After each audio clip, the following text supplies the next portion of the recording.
He's 6'1", 189 pounds, from Brooklyn, New York, David Branch. Welcome to MMA Noise. I'm Mike Schrock, along with WSOF middleweight and light heavyweight champion David Branch. Conor McGregor has nothing on you, man.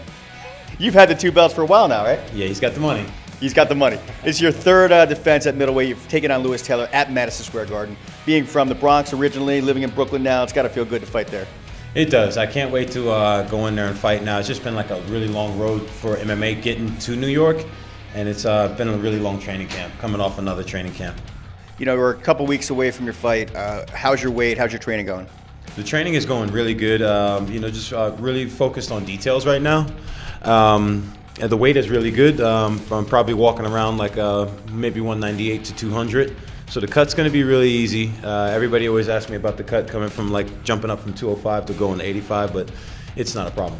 You know, we're seeing a lot of guys jumping from weight class, back down. We saw Conor do it. We see Donald Cerrone doing it. Has it become more normal now? It's become more normal now. I think what you're seeing is that guys are taking a business opportunity to be able to be active at both weights, since they are bigger and then they shrink to fight to a different weight. So a lot of guys are just like, hey, I might as well just walk around the weight that I'm comfortable at and fight. Now, do you get to double dip as champion in two divisions, or do you get one flat salary from WSOF? Well, the good thing about me being in the situation that I'm in right now is that regardless of what it is, okay, I have to be in the picture. Right. Like they have to talk to me. I have to somehow be connected into the fight. So if it's somebody that's like up and coming at 85, eventually I'm gonna have to talk to that guy. If it's somebody that's up and coming at 205, eventually I'm gonna have to talk to that guy. Right. Or he's gonna have to talk to me. So it's a good position to be in either way. It is. It's good business wise. You can't fight twice as many times in a year, though, can you? No, I don't think so. I think that fortunately for me, like WSOF is just like still building their divisions and stuff like that. So you're not seeing guys just being pushed to fight for the championship belts like that. You're seeing more of a slow build-up of certain fighters, because I cleaned everybody out in the tournaments. So now they're building new fighters up to come up and challenge me or challenge for the belt. I did the first WSOF in cage interviews after the fights. You were there. Marlon Moraes was there. Gaethje wasn't there yet, but you've got guys like you and Marlon and Justin Gaethje that are just like company guys and really growing. What's the support like over there with those guys and NBC? It's good. NBC's a great network to fight on.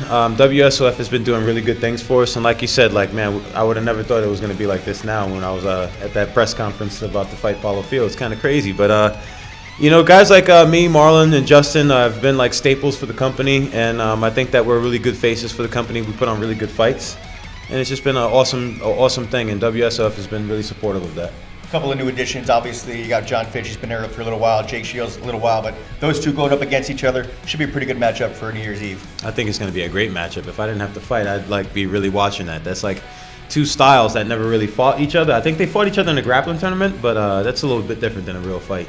You gonna do any movies?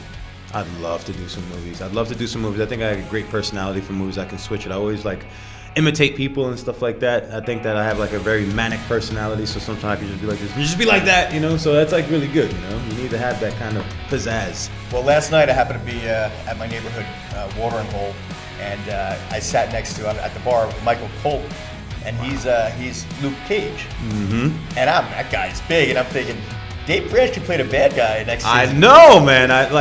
What's so funny is that somebody reached out to me for a part as a bad guy in Luke Cage, but it was just one of those times where it was right next to my fight. It was in fighting camp, so I was like, damn it, man, I can't. Yeah. Because I got asked to be in the movie Southpaw by one of the trainers in there. He was like, do you want to be in a movie and Jake Gyllenhaal's right in the ring in Church Street Boxing? And I'm like, I got to fight Jesse Taylor for the middleweight belt. And he's like, cool, okay. And then I go out and I see that. I was like, damn it, man. Well, it sounds like you got some opportunities, which is great. Obviously, you're training at Hensel Gracie Academy, but you also have your own academy in Hoboken. Tell us about that. It's going good. It's been open for about 3.5 months now. The program's going good. We got a really family-based kind of style of people there. Good guys. We have the competitive guys. We got the guys that are blue-collar, white-collar. We're really focusing on growing the female program right now, about women's empowerment, empowering the people inside the community. So that's what I'm really focused on right now, is really letting everybody in Hoboken know that we're there and that we're there to service the community and make everybody better, I'm David Branch. You're watching MMA Noise. you.